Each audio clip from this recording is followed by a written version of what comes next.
esportsbets.com, a unique place for true gamers.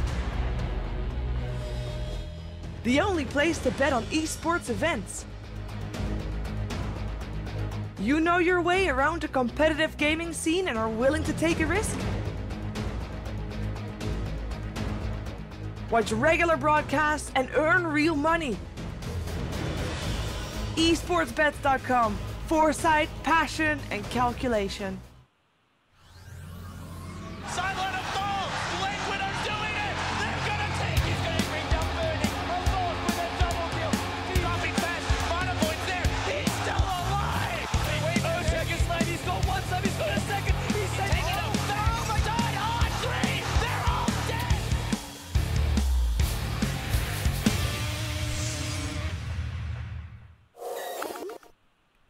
Welcome back once more, ladies and gentlemen. The final match of the opening day of Starladder Season 10 EU is now underway. We've got Cloud9 versus Virtus.Pro. We saw Cloud9 once earlier today. They took an unfortunate defeat against Team Alliance, and now we'll see how they square off against the new and improved Virtus.Pro. Of course, Jadam, BZZ, God, Sadoy, and Yol.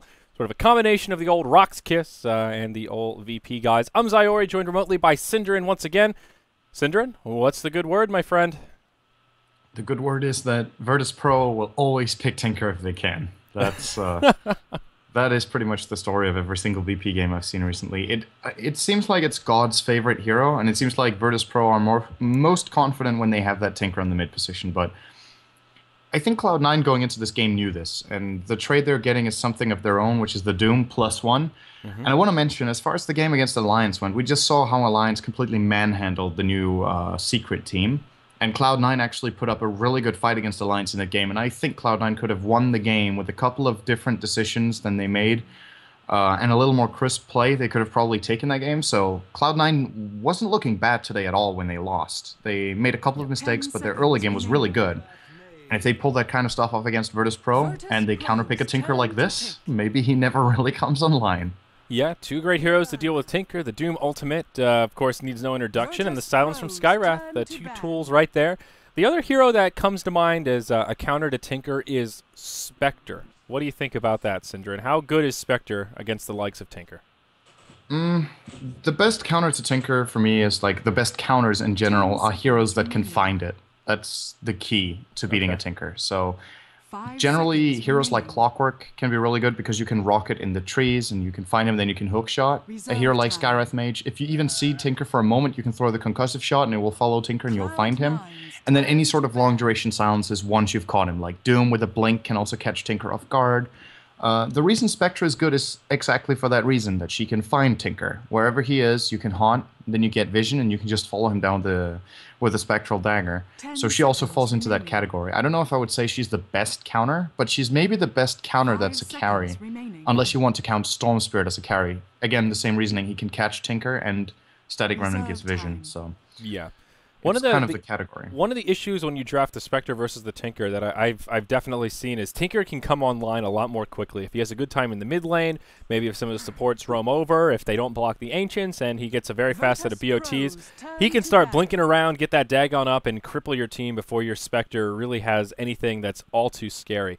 But conversely, if the opposite happens and Tinker doesn't get that early momentum, you block his Ancients and you gank the Tinker, Spectre can really be a thorn in his side. So that's one of those kind of odd counters where the momentum is really more important than just a raw hard counter like a Viper versus Clockwork or something, as we saw in the game just prior. So we'll see what Cloud9 want to do to deal with it. The Storm ban makes a lot of sense from Virtus.Pro, and we'll see what they do with ban number 4 here momentarily.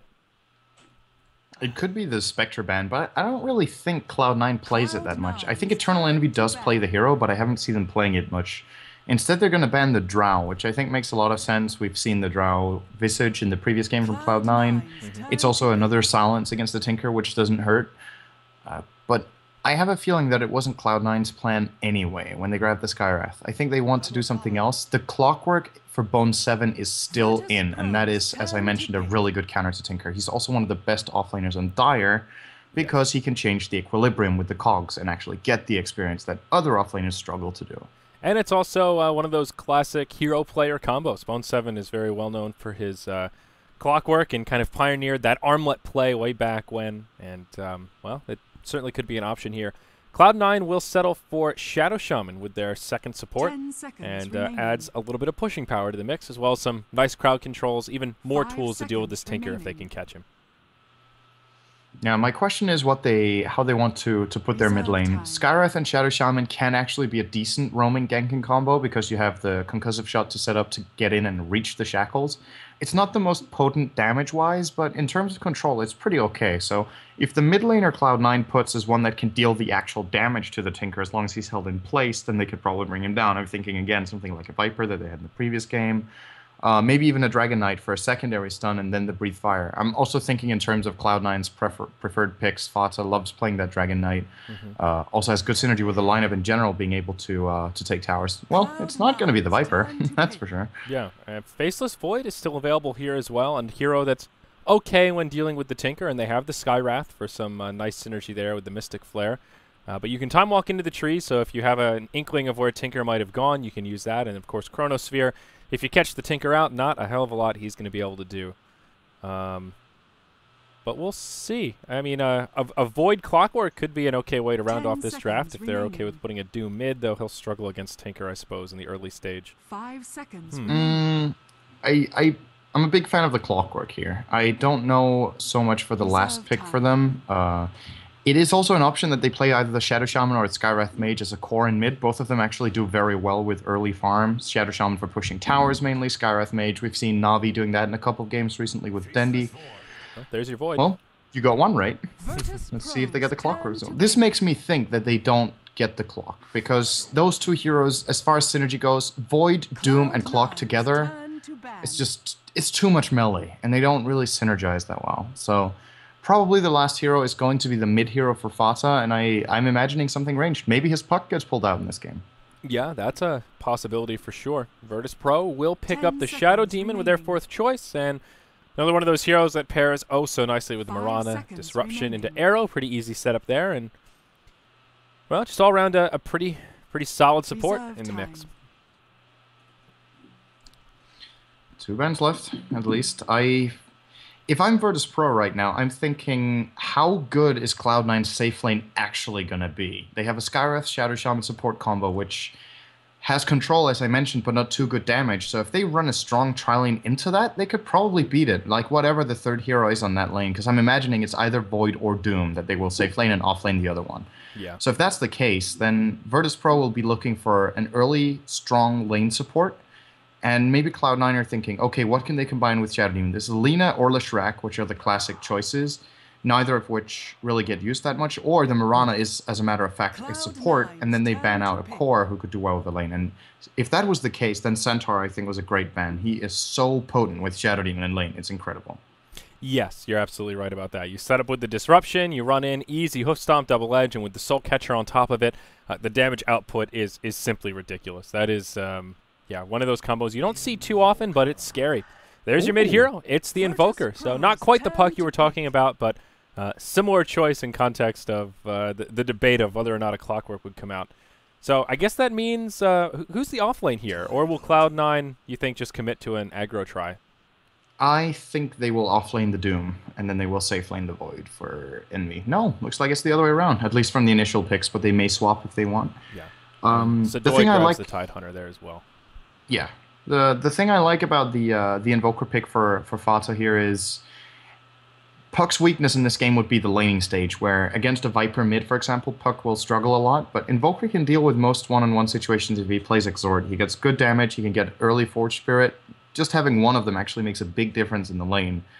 And it allows him to pursue solo kills a little bit more, perhaps, or just help out his teammates. There's a great setup for Sunstrike, right? There's Chronosphere, Shackle, Hex even makes it easier to hit.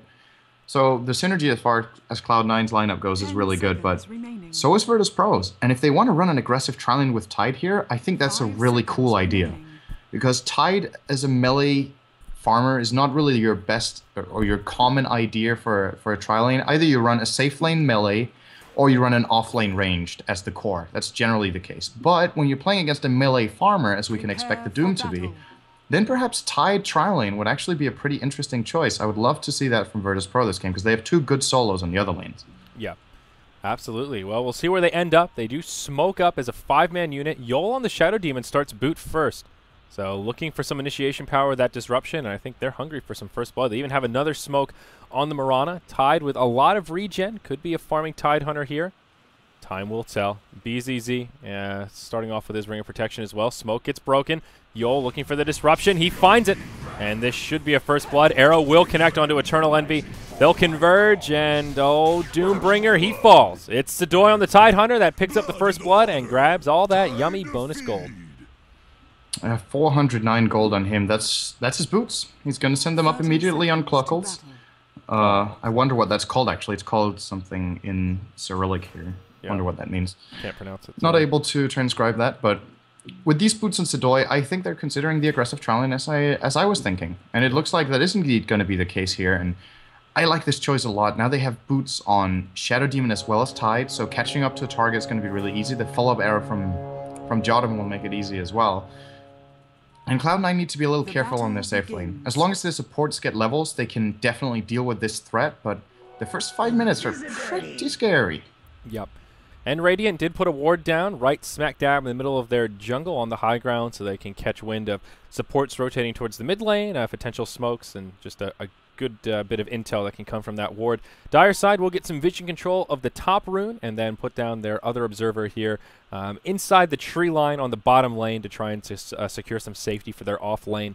Let's see how Cloud9 are laning this. It will be Bone 7 on the Faceless Void in the off lane. For now, joined by Aoi 2000's Shadow Shaman. BZZ picked up a invisibility rune for the solo safe lane Viper. Will be a 2-on-1 for him. The supports for the Radiant side are roaming about. Yol and Jadam won't stay stationed up top. They're smoked up and already headed towards the bottom lane. Fada will be mid on the Invoker, and that leaves us with Pylai Dai in the safe lane. Eternal Envy will be joining him shortly, but in the jungle right now. Down bottom, whoa, BZZ gets initiated upon. They can't bring him down, but they at least force him to skill out Corrosive in the first level. Supports are inbound, though, and they're looking for the turn. BZZ just trying to bait. Yol comes in. He doesn't even need to do anything but throw right clicks. Disruption will just waste some time. Maybe throws one out onto Bone 7 here to set up for the arrow. He'll do just that. Arrow will connect. Their timings on these arrows is perfect. Boy, now BZZ has poison attack. He'll stand his ground. Bone 7 will fall, but Shadow Shaman respawns, finishes off BZZ's Viper. Will it be to his demise? Nope, they don't have the cooldowns available, but a 2-for-1 exchange. I think Virtus.Pro find the better of that. Yeah, so Virtus.Pro decided not to run the aggressive trialing, and with the lane Cloud9 put, I think the reason Cloud9 actually started with Shadow Shaman bottom was that they were expecting the trialing I was.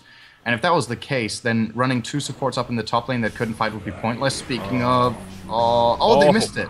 This time they're off the money. This time the combo not landing, and Bone 7's going to be fine. But this means Sadoy will be playing Tide solo top against Skywrath Doom, which he should be perfectly fine in. He's got 8 tangos in his salve, so that lane should be fine. Mid lane Hex, Shackle. No Hex. What am I talking about? Just Shackle. Oh, you got too excited there. But no, G survives. He moves into the trees. But ironically enough, Tide is actually the last hit leader right now. Almost hits Aoi. But that range creep, the meat shield, keeps him alive. Demised. So, all right. Virtus.Pro are really aggressive with their supports. They've adapted this roaming style that I've noticed. It's not just this game. They like playing their supports really aggressively early on. And if you can get some sort of a head start like this and have a Tinker to secure your mid-late game, you're looking really good in the game. And the early game so far for them has been great. Tide is also getting a lot in the Radiant offlane. The Viper is getting good farm. So is Tinker. Like, all of the lanes actually right now are looking great for Virtus.Pro. And it's fair to say that they're the underdogs going into this, but they look like they came here to win. Yeah. Well, I mean, we could pull up the bets and see what the fans have spoken. I would say the underdogs, but with the roster changes, Fada in the place of Sing Sing, and Virtus.Pro is a completely new team here with these roster changes as well. So I think the underdogs, but by how much is a little hard to quantify at this point.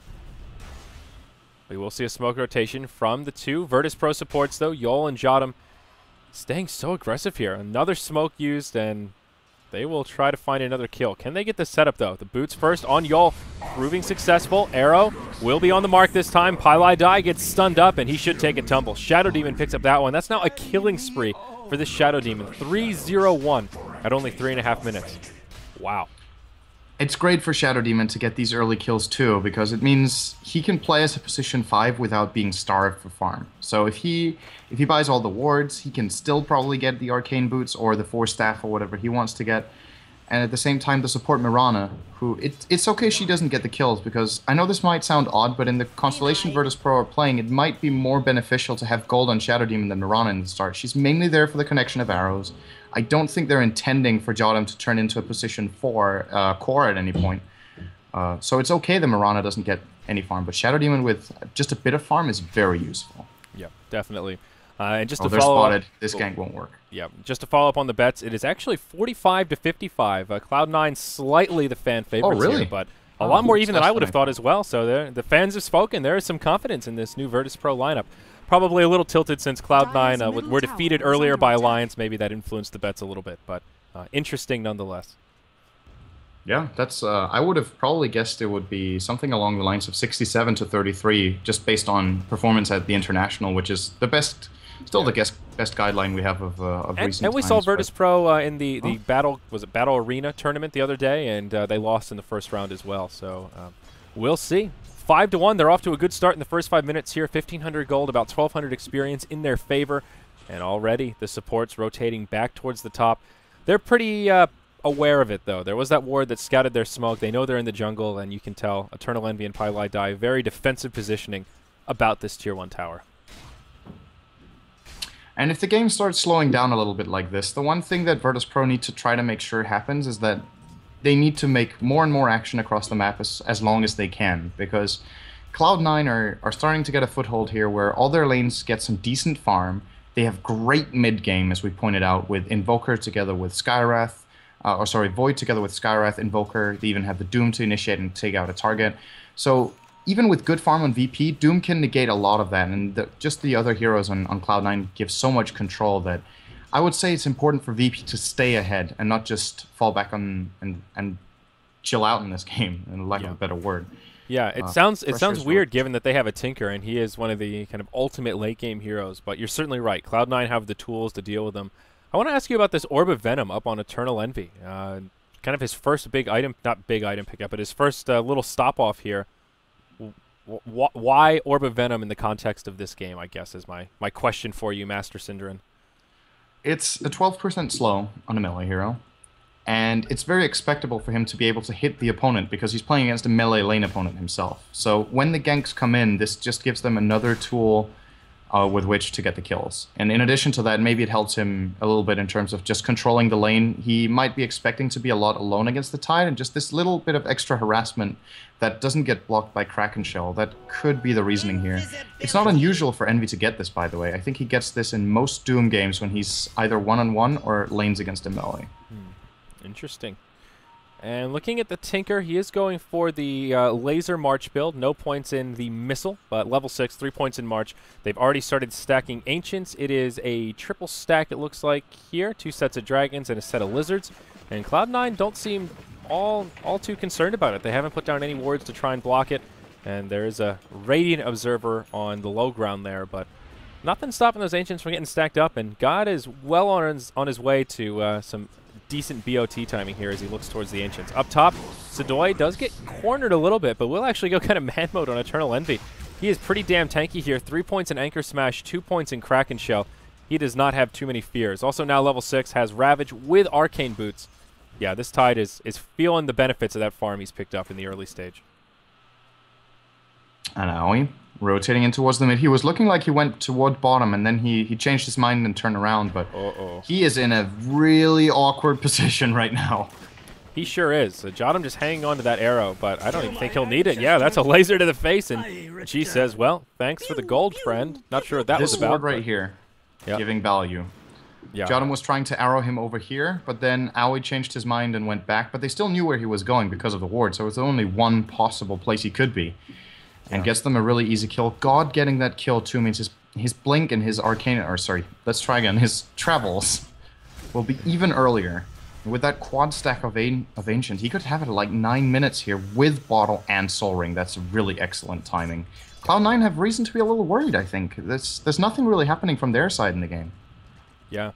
And, well, that'll be a failed Ancient stack, unfortunately for Virtus.Pro, but still Yeah, G definitely in a good place. The other one that's been pretty quiet that we haven't talked about much this game is Old Viper. He's the last hit leader, but a few up on the Tide. Looks like he'll be going for a fast mech, and BZZ is just farming away pretty much in free farm heaven. Faceless Void has gotten pretty much nothing throughout this laning phase. Bone 7 will find a haste rune and has gotten experience. I shouldn't say nothing, but 14 CS relative to the 50 of Viper. This is a dive right here. This here's a dive. Yep. And oh, the jukes. Jotum will get caught in the chrono, but Tower's actually laying into Bone 7. And I don't know, maybe they can turn this around. Disruption, haste rune still on for a little while longer. We'll just try to TP out, and no way to interrupt it. Cheeky play. He'll be okay. Takes a lot of confidence to go for that kind of play. Very nicely done by Bone 7 here. Haste rune will do that to you. Yeah. Inflate your confidence. Even then, though, diving to the tier 2 tower at 8 minutes, knowing that TP support could come in, but he got away with it. Now, Aoi, he is not getting away with that one. Yeah, that's an easy arrow for Jotum at point blank, and they'll find a one-for-one trade out of it, as it were, as they get a little bit of vengeance on that bottom lane support. That's 9-minute BOTs now with Soul Ring, as G spent that time level 9 clearing out the Ancients. Whew, this Tinker. This is pretty much the ideal start. It doesn't get much better than this unless if you get multiple kills in your lane. Farm-wise, 50 CS in the mid lane in 10 minutes is a good benchmark. 7, caught in disruption, arrow, soul catcher, Viper strike. Is there anything else they can add to the fray? No, and they don't need it. Meanwhile, in the top lane, Sadoy with a Ravage. That'll finish off Eternal Envy as he dives. Looking for the Tinker. Doom comes out, and I think Envy will survive. It'll be close. Just fine. He'll have 100 health after this. Oh, yeah, it's not even as close as I thought. So, all right, that's a Doom ultimate on CD, and Sadoy with a good Ravage. I caught the tail end of it, but they turn it around, and that kill secures 9-minute blink, too. Oh, everything. They're 4,000 gold ahead. That is...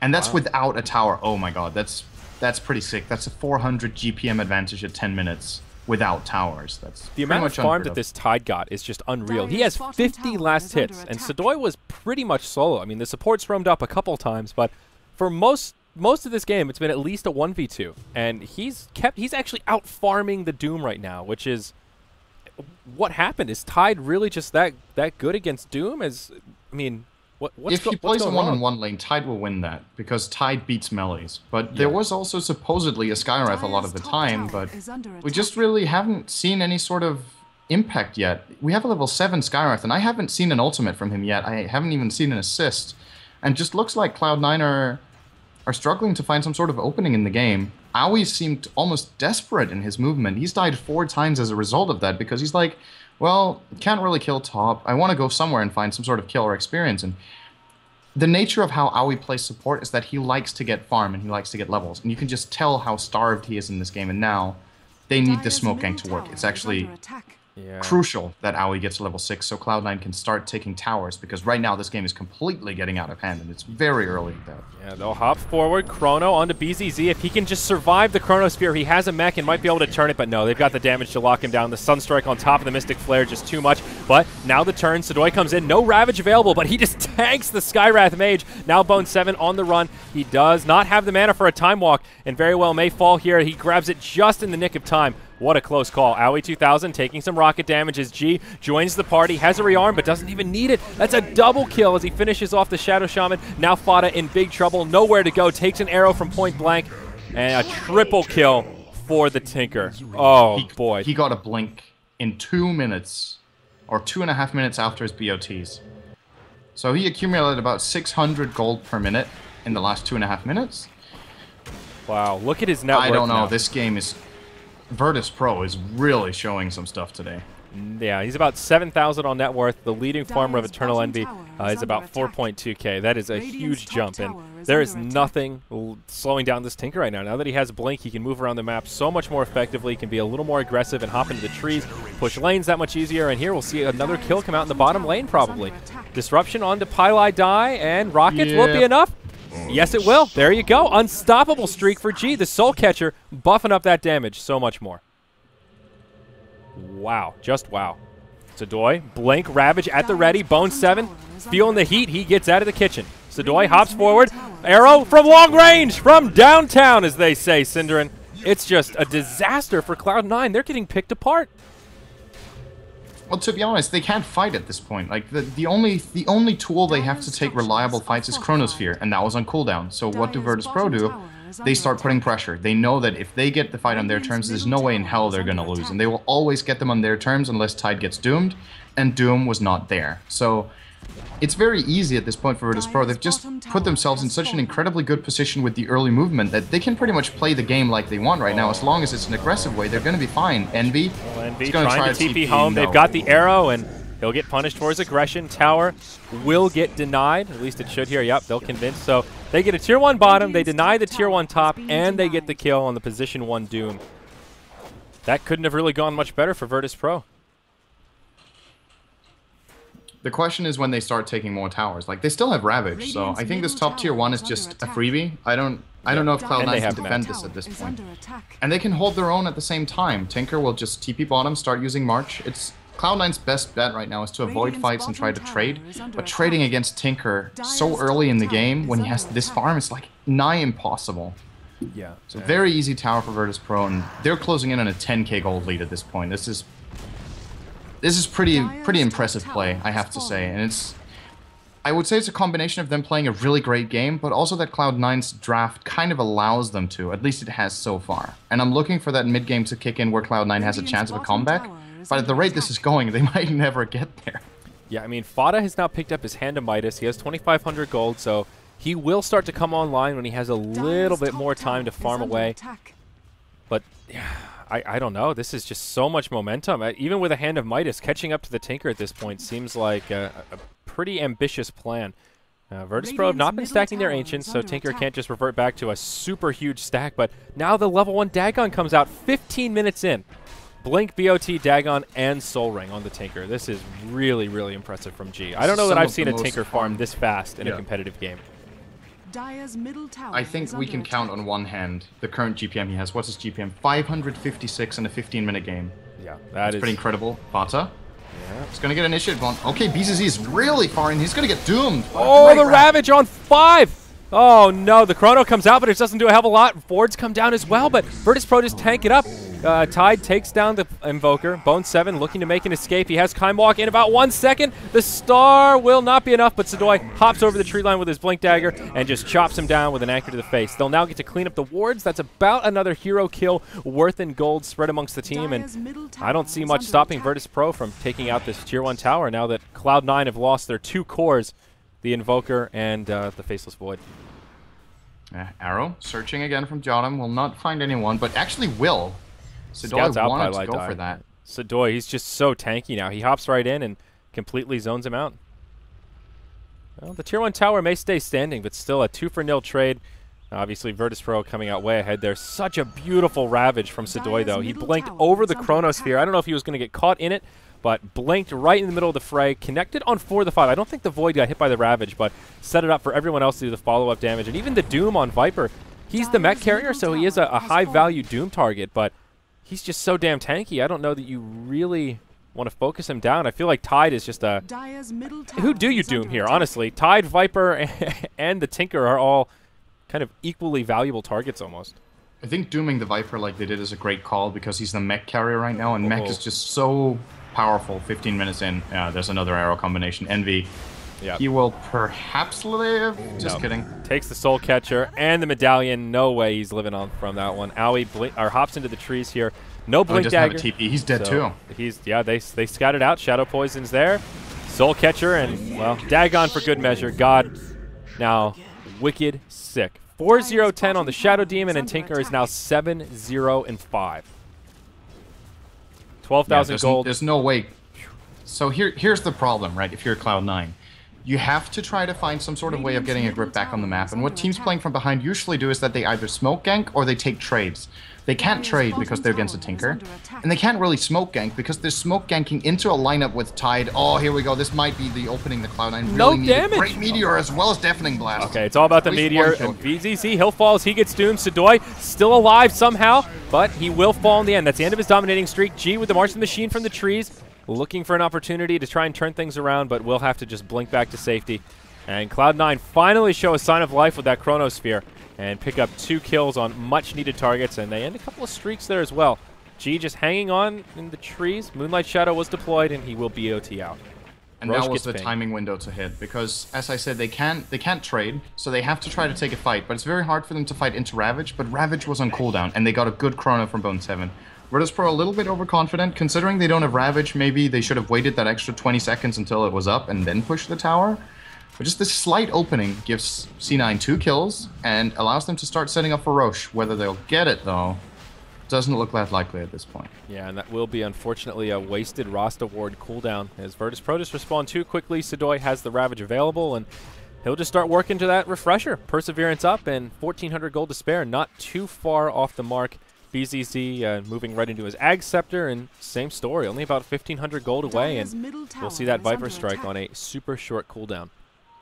And what are we looking at for item progression for other heroes? The Mirana went for a Medallion, so probably setting up for Roche mainly, but also some extra physical damage. Good synergy with Viper and Tide. We've got the Shadow Demon getting Arcane Boots and 1,300 gold. What do the supports in Cloud9 have? Arcane Boots on Aoi only, and Arcane Boots on the Scarlet. So a lot of mana for both teams. It's not that they can't cast their spells in the fights. That means it's all about the initiation power and who gets the jump. And it just feels like right now VP just clearly has more to play around with and a bigger map. I like the warding from Cloud9 a lot, though. They're not turtling as such. They're trying to get the wards out a little bit on the map to try to maximize their space, so to speak. You generally ward for the occasion. So if you're behind, you ward more defensively, and if you're ahead, you ward more aggressively. And Cloud9 right now are warding like it's a fairly even game, which I'd say they're behind, but they still have the kind of map control that warrants, and the kind of lineup that warrants this kind of warding, where should they see the enemy crossing the river, they can start planning the counter gank before it's too late. Yeah, unfortunately those wards don't give them too much intel into the Roche pit. They have one on the high ground here as VP move on in. They can't lose this Roche. Medallion comes That's out. That's got to be devastating. They looks even like see them walking in there. They saw the Shadow Demon, I think. Yeah, I thought they didn't have vision, but this ward gave them a fair bit of intel, and they just don't seem interested in trying to contest here. Maybe they didn't notice them walk by, but Roche falls. Aegis of the Immortal now goes to the Viper. Oh boy, that is going to make things a lot more difficult. And Yol with a Blink Dagger. He's already found great initiations with that disruption, and now with the extension of a Blink, it'll be even worse. Uh-oh. G gets caught in the trees. Chronosphere comes out. Mystic Flare once again. They finally bring him down, and the streak gets ended. It is Skywrath Mage that picks up that bonus gold. That'll take him now to 1,300. And Eternal Envy picks up a Blink Dagger, his first core item, following the mech. VP will group up in the mid to pressure this tier 2 tower, and it appears Cloud9 will do pretty much the same here in the top lane. Yeah, and now they can trade because Tinker is dead. So unless Tinker buys back, it's possible for Cloud9, if not to get the full tower, at least to get some decent damage in while they plant the Serpent Wards in the bottom lane. Aoi trying to escape right now, but there's the Blink Dagger being shown off here by Yol. Aoi is completely toast right here. Easy kill. Easy peasy. He's doing good damage to the tower. Yeah, about half health. They will get cleaned up by Tide now, so again, he finds some of that additional farm, which he certainly won't complain about. And actually gets the tower a little lower than I thought he would have. Will keep it out of deny range, it looks like. Yeah, they could choose to get it into deny range on purpose and then deny it, but I think they're interested in keeping this tower for the map control, so Cloud9 don't get to start venturing into their jungle with the same amount of confidence as they could, but I don't know what confidence they have right now, to be honest. It can't be that much because they have to be feeling the pressure and the heat in this game right now. Fata has got the Necro 3, so they have that to play around with in the fights, and perhaps lock that on the Tide before the fight begins so he can't blink in. That would be a really big play, but it's so difficult to do when you don't have the superior vision on the map. They lost some of the good wards they had again, and now they're resorting to a defensive ward like this one up here, and then sort of a semi-aggressive ward in the around the top lane so they can see some sort of movement, but they're in the dark in the bottom. Yeah, absolutely. And you know, I guess the Necro 3 has some extra utility here because of the Moonlight Shadow. Virtus.Pro haven't been too aggressive using it, but it will help out with some of that true vision, at least perhaps. Mid-tier 2 tower taking some heavy damage from VP, and will they come to contest? Sunstrike will actually hit on BZZ. He is carrying the Aegis, so he won't be too upset. Gets the Ag Scepter delivered right here, so he is actually in fighting form. He's ready to take a skirmish, and he'll be at least okay with just getting a tier 2 tower for free, it looks like. No glyph available. They're gearing for a deny, and it's not happening. While I'm looking at that, Shadow Shaman gets picked off by the Tinker, but yeah. Is there an E-Blade out yet? No, just a Ghost Scepter Dagon, but still a free kill for G. This has been a really hard game for Aoi. As a support who, like I said, likes to get farm and playing aggressively from ahead, or either playing aggressively and taking command in the game, or farming up and gearing for later on in the game. He hasn't been able to find either in this game. He's died 8 times on the Shadow Shaman, keeps getting picked off wherever he goes. It's just not been his game, and it's a hard Shadow Shaman game too, because no matter where you go, the counterplays just seem to be available from Virtus.Pro. He has a lot of single target disabled, but it doesn't matter against the disruption. Then Tinker at this point can solo him, right? And then the Tidehunter, he doesn't want to go on because he knows the Kraken Shield will break it, and then he's going to get ravaged. So where do you go? Like, do you want to try to farm? He tried to get Roche, it didn't work. He tried to get the tower bottom, almost worked. But he's not gearing towards any sort of later stage in the game, because it seems like there just is no solution. Was that just a Refresher Orb? Oh my goodness. Refresher and Ethereal Blade now picked up. These are two huge items that completely change the state of this game. I mean, Tinker can now solo maybe half the targets on Cloud9. Obviously, Owie is an easy target to hit. Speaking of Owie, he does grab that tier 1 tower in the bottom lane. G trying to defend the tier 1 in the mid, but all these heroes are just so squishy. Even the Doom, the quote tanky hero, only 1,300 hit points to the wrath of an E-Blade. He'll fall pretty quickly. It might not be one rotation, but with some follow-up damage, they'll definitely be able to bring him down. They will lose the tier 1 tower mid, but Virtus.Pro commit to the tier 2 in the top lane, and that will clear out the remaining outer towers of Cloud9. Though at least Cloud9 found some trades and got a small gold boon of their own. I think that was actually a good trade for Cloud9. Even though they traded a tier 1 for a tier 2, they need some sort of map control. And at the same time, they're also aggressing on the tier 2 bottom. So if there's no defensive TP here from Virtus.Pro, this is actually going to be a 2 tower for 1 trade. And I don't know whether they can go high ground just that. They're going to try it. Mech on Viper. Tide is in a really good defensive position here with double Ravage. Virtus.Pro might just be trying to end the game here, but they need to be careful. Just one misstep could put them back in the game, Cloud9. Yeah, Viper Strike on Eternal Envy. How much time does he have left on the on the Aegis here? He has at least another minute or so. I'll try and keep an eye out for that timer. But bottom tier 2 tower has gone down, so they are on the clock. That was really a 3... Cloud9 got 3 towers out of that. Both tier 1s in the middle and bottom, and then the tier 2 down bottom. So it was a great trade for them. If they can hold here without taking big losses, then they could be on their way to regaining some momentum. Exactly a minute left on the Aegis, and BZZ desperately trying to burn it. Cloud9 trying to do what they can to bide their time and hope for that Aegis to expire. And Virtus.Pro has a history of being over-aggressive and struggling to end the game because they dive a little bit too much or they don't control well enough when they push.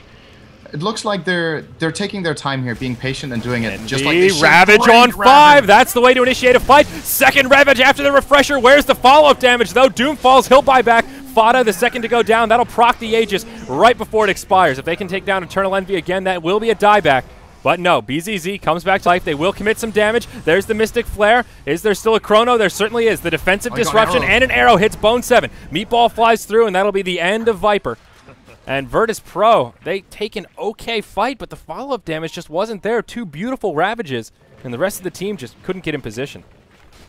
They forced 2 buybacks, though. I still think it's easily advantage Virtus.Pro here. They forced 2 buybacks. They lost Aegis on Viper, and Viper died again, and that's all. They can gather up again. They can keep controlling the map and farming some more, and then they can go again when they have 2 Ravages. And next time, there will be no buyback on the Invoker as well as the Doom. And that means if they pull off something like that again, the game's flat out over. They're going to lose 2 lanes of racks, and you pretty much can't come back from that. So, yeah. Still, good defense from Cloud9. They spread out pretty nicely after the first Ravage to avoid the game from just ending. They're still holding... They're keeping hope alive here. There's not much to do at this point, but they still have a little bit... Owie. Yeah. It's a pretty easy kill for G right there. The squishy Shadow Shaman.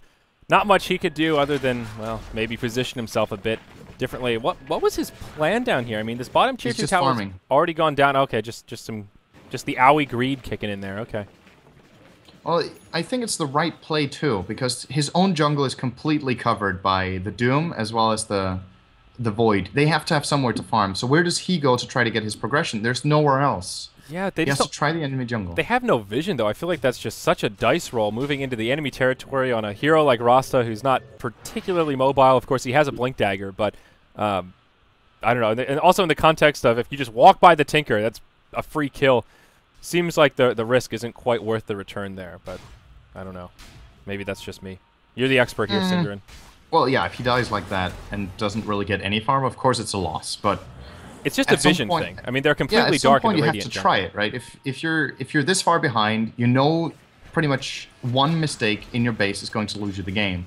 If you get ganked in the enemy side of the map, the chance that they push at the same time is pretty low. And if you don't get ganked, you try to, you know, try to get some sort of momentum going for you and get some sort of item pickups. If he just sits back and accepts being dominated, he will lose the game. Like, it's not just Aoi, it's pretty much everyone, right? If they had to play like they couldn't see anything, if you stay in your base, the entire map is the opponent, and then you don't win. Yeah. So you have to try to get out and get stuff done. And it's what Cloud9 are doing right now as well. They know what they have to do. They're baiting Envy up top. I don't know whether VP will fall for this one, though. This seems really obvious. It looks like they are rotating in that direction. Will they actually under the ward commit to a fight is a different story. Yeah, let's look at Dire Vision here. This is exactly what the Dire are seeing. They know what's going on. Yol has himself a gem, and they will find this ward. So they know they're under vision, and now Cloud9 are in the dark. Of course, they know there is an incoming set of heroes, but they need to be a little careful here. And they may just TP out back to safety as they all move into the trees. Looks like that's what they'll do. Tinker, not in the party. He'll actually BOT down bottom, but he can come back up pretty quickly. Moonlight Shadow is deployed. If Yol can get some vision, they could interrupt something here, but they just can't find him. Aoi in the trees. They scat it with the arrow. A close call. They hop forward. And the disruption is on the Tide. That's unfortunate. I don't... that big body of Tide just got in the way there. Oh, boy. A close call. You had to go for it, but...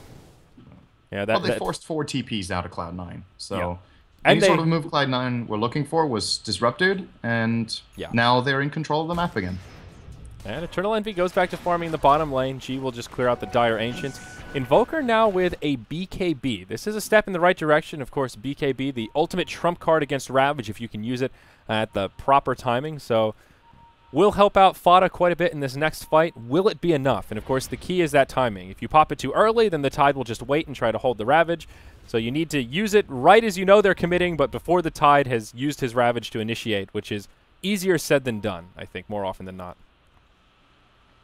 What Fada could do, though, is he can go for a Blink Dagger next, and then he can be the one opening the fight, which would be an interesting play for Cloud9, since the only real way they have of initiating is for either Shadow Shaman to blink in and Hex and pretty much get himself killed, or for Bone 7 to jump in on a Void who has Mask of Madness only, which pretty much dooms him as well. But if they have a BKB Invoker, you can suddenly start opening the fight without any direct risk of dying on your initiating hero.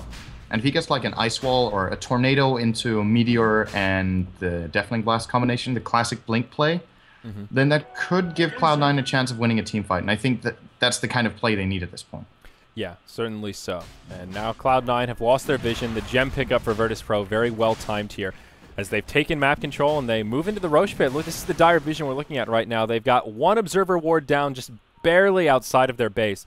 And Virtus.Pro even smoked into Roche. They're being very cautious here. Sunstrike will scout it out. But Virtus.Pro a little intimidated with a Void and Invoker, rightfully so. If they got caught in a 5-hero chrono and then blasted by the Invoker combo you're talking about, that could be disastrous. So I think they have the right idea to be cautious here, but wasting a lot of time. Either commit to it or move on at this point. Looks like they are thinking about now committing to Roche. And they really think Cloud9 want to contest this, and it seems that Cloud9 have absolutely no interest in taking a fighter on the Roche pit. Now they might. There's the Sunstrike at least. Well, the way VP should be handling this is just keep the Viper in there, keep putting Medallion on it, maybe have the Tide hit it, slap it a little bit with that anchor, and slowly but steadily whittle it down. As long as they don't lose anything top, it's going to be perfectly fine. Yeah, and now at least they have eyes on Eternal Envy, and they see Pylai die as well. They know they're spread out. Even though they have TP scrolls, there's no access points. Closest they can do is TP to the tier 3s, and then they still have to dog it all the way to the Roche pit. And it will be uncontested. Laser from the high ground. Sunstrike flies in, maybe looking for a last hit on Roche, but will be unsuccessful. Once again, Radiant goes, Roche goes the way of the Radiant, and it is Viper once more to have the Aegis of the Immortal. And because of that, he'll TP in first to start defending up on the top lane. They know if they initiate on that, it's not gonna work out. The reinforcements would be coming in from VP, and they essentially get a Roche for free. Or they traded it for a little bit of farm, but no objectives. Yep. Cloud9 put so much effort into pushing all the way down here, only to get it pushed back within a matter of half a minute or so. And now Aoi again is in trouble here. He will get killed once more. Yeah. There is no way out of that. Demonic Purge, arrow, bye-bye. Yep, no way you're surviving that. So it will be a 5v4 now as Virtus.Pro have their sights set on the top lane. Maybe they'll try to commence the push once more. There is another BKB picked up on the side of Cloud9, and it's in the hands of Eternal Envy. That's the second bout of Magic Immunity, and as I mentioned before, that's a pretty important tool against Ravage. They're both at 10-second BKB charges still, so this is the fight for Cloud9 to make a big stand. It's also very important against the Tinker. It's like, it's the only way that they don't die in these fights immediately to the E-Blade Dagon. When they're in the BKB, I think it's realistic that they survive until the BKB ends, because the only things really damaging them are March of the Machines and Viper's attacks, and it's not that bad. Yeah. But when those BKBs end, they're gonna fall like flies. Yeah. Tinker in the tree line here, ready to hop in to initiate. He has a level 4 Dagon ready to rock and roll. Envy will take the first Viper strike of the engagement. Arrow flies through, will be off the mark. We see Bone 7 off to the side here. He gets pinged out. Yol looking for the initiation as he found the last fight, but holy Toledo. Envy just gets juiced. He was not ready for that, nor was I. Oh, does he have a buyback here? He doesn't. Envy's stuck in the grave. This is huge. Defensive wards come down. And how did Cloud9 do this without their Doom? I don't think they can. But if they don't do anything, they're going to lose their tower. These Serpent wards from Aoi are in a pretty good position where you don't really want to commit for them. At the same time, they can still do some damage, but with VP sieging from exactly where they are, they're actually out of range. Yeah. Now, there's 20 seconds left on them, so the moment the wards expire, Doom will be back. And perhaps they can still do their defense, but this is... Yeah, they still have they're both holding Ravages. On to very little at this point. Both Ravages and no Glyph now. So even with Doom up, but knowing that there's no wards, this is still that's another bout of damage that they're lacking in this fight. Wards expire now. Arrow flies through. Tinker's come back, and he now has a level 5 Dagon. He just upgraded it on his last trek back to the well. March comes through, and Virtus.Pro will stay stationed here for now. Hopefully, or hoping for another opening as they found moments prior. Dire's top tower is we'll under see. attack. As soon as this tower drops to a little lower, the Viper hits start dealing so much more damage because of the Nether Toxin. So we're not far off this tier 3 falling, and at that point, VP will probably just get the racks for free. Smoke from Cloud9. They leave the base looking for a wraparound. Yol does blink forward. Smoke has now been expended, and they will retreat back. Arrow flies through. Off the mark once again. But still, Cloud9, they try something cheeky. This time it doesn't pan out, and this tower takes even more right clicks. BZZ in the front lines. Again, Aegis Carrier is the Viper, and he still has it. Doom and Skywrath are the only two without buybacks on the side of Cloud9, so if this fight breaks out, they are at a pretty big disadvantage on that front. Right now, Virtus.Pro have all of their buybacks available. The big one is that Tinker, because he's the one with BOTs. He can hop right back into the fight. No one else has BOTs, so if they die and buy back, they won't be able to get here too quickly. But they still have the buybacks available. With that, Virtus.Pro, what do you think here, Synderen? Is it who's winning this stalemate here, or is it just a theory of mutual destruction where no one's farming anything? Well, the graphs are telling the story. It's pretty obvious too, because Cloud9 are standing in base with 5 heroes, whereas VP have the Tinker defending bottom lane and getting some farm there. The other VP heroes can just farm whatever they want. Like Cloud9 aren't moving; they're stationary, so they're farming one lane a little bit whenever they feel like they can get in for the last hits.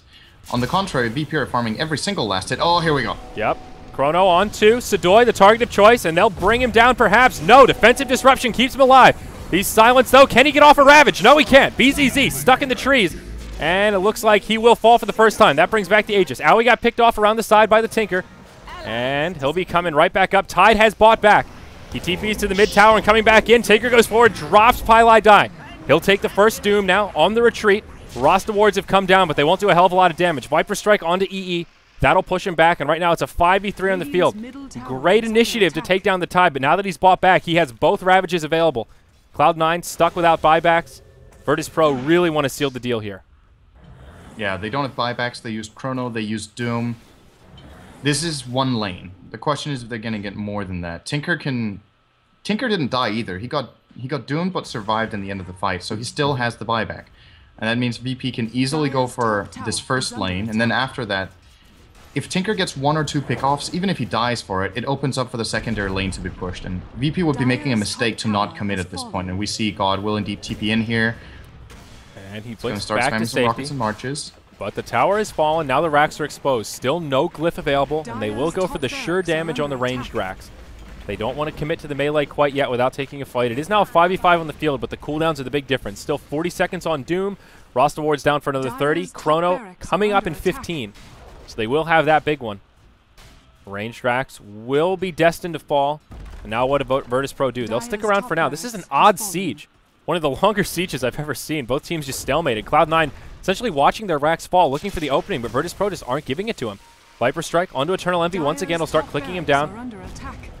Meteor flies, but won't do a hell of a lot as BZZ dodges it. Melee Rax down to half health, and the Viper will just start laying into him with that Nether Toxin that's starting to kick in. Viper Strike again on EE, but he'll blink back. This time he disjoints it. Arrow flies through, hits Spada. He gets 4-stabbed back. Owie blinks forward, Hex onto G.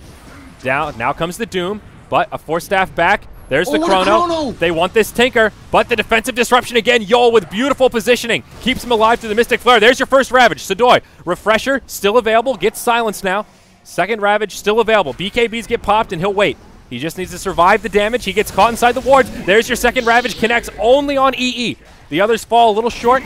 And Tinker comes in, he just cleans it up. The two supports get wrecked. Now EE taking a lot of damage. That's a Dagon to the face. Triple kill for the Tinker. Viper playing Ring Around the Rosie. Bone 7, he gets Dagon. Set lasers to Cornbread. It's an ultra kill for God. He gets brought down. 1,400 gold goes the way of Eternal Envy, fresh off his buyback.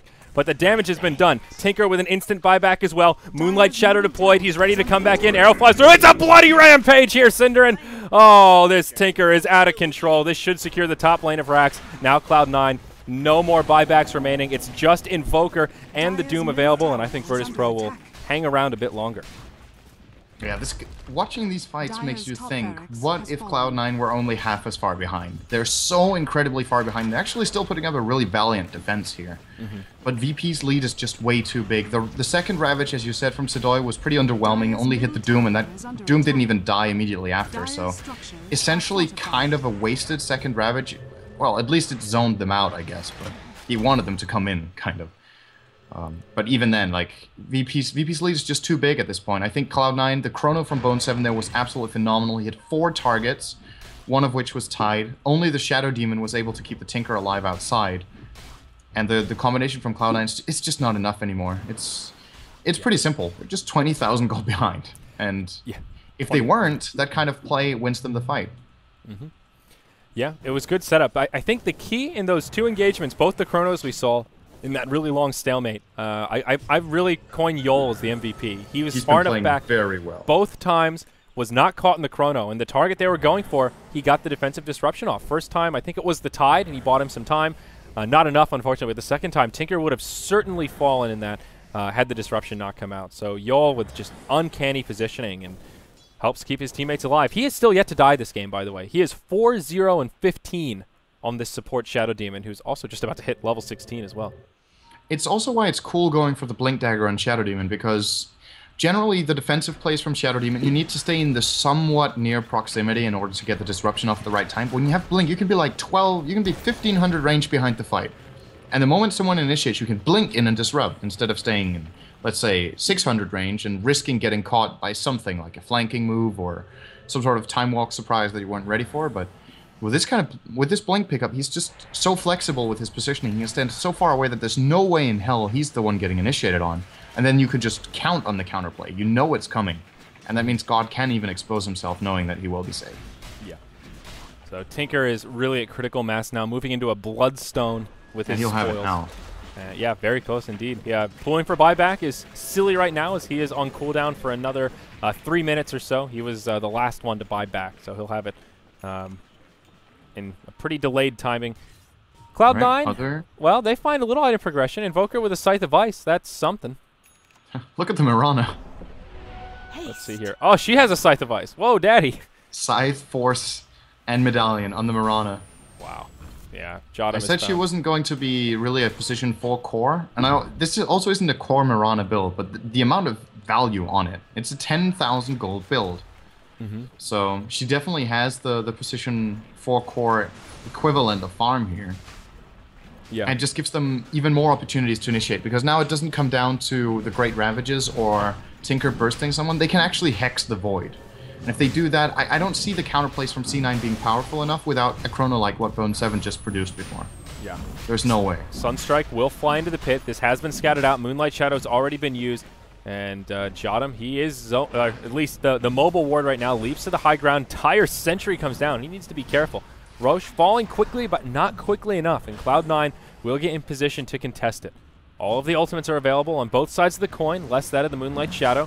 Tornado flies in, falls a little bit short, but they see Roche is still standing with a couple of hit points to spare. Bone 7, Mask of Madness on, ready to hop forward with that Chrono, but doesn't want to burn it just for a solo Viper. Needs to be very cautious about this ultimate. Eternal Envy hops into the pit. They even commit the wards for this. Virtus.Pro are ready to contest as well. There is a Ravage and a Refresher available on the tie. There's Ravage number 1, connects on quite a few. Ravage number 2, they can't even be KB. Eternal Envy and Aoi the first to fall. BZZ gets focused down. He actually dies to Roshan. Buys back. Tinker now with a double kill. Buyback on the Faceless Void, but it's looking grim for Cloud9. Not the fight they were hoping for. Now G presses forward, finds Pylai Die. He's got the damage, and he'll bring him down. Another ultra kill for this Tinker. Now there's the Void Chrono. Bone 7, he goes right for Roche. Will this be the right play, though? It doesn't look like it. He'll get lasered. He'll get messed up, and they will GG. Line him up and chop him down, Synderin, as Virtus.Pro upset Cloud9 in our final game of day 1 for the Starladder EU coverage. It was pretty amazing for Bone 7 to go for that. I had to laugh at that. It was such a funny play. Chronoing the enemy team. Roshan's like on 10% HP. And he's like, okay, there's no way I'm killing anyone. I'm going to try to steal Roche. So he wasn't even close. The farm on the Void in this game is pretty much non-existent. He was also not played as a position 1 Void, but still in a 44-minute game, having Mask of Madness and an Ogre Club kind of tells you the story of how dominant Virtus.Pro were in this game. And I am just surprised, because I know these guys are good and I know it's a good team, but I did not expect them to perform like this against a team like Cloud9, who are coming fresh off a loss, but a loss in which I feel like they played definitely quite a bit better than in this game, and maybe it was just an off game for them, but Virtus.Pro just not really giving them any sort of space and making less mistakes than, I guess, Virtus.Pro norm. I think that's fair to say.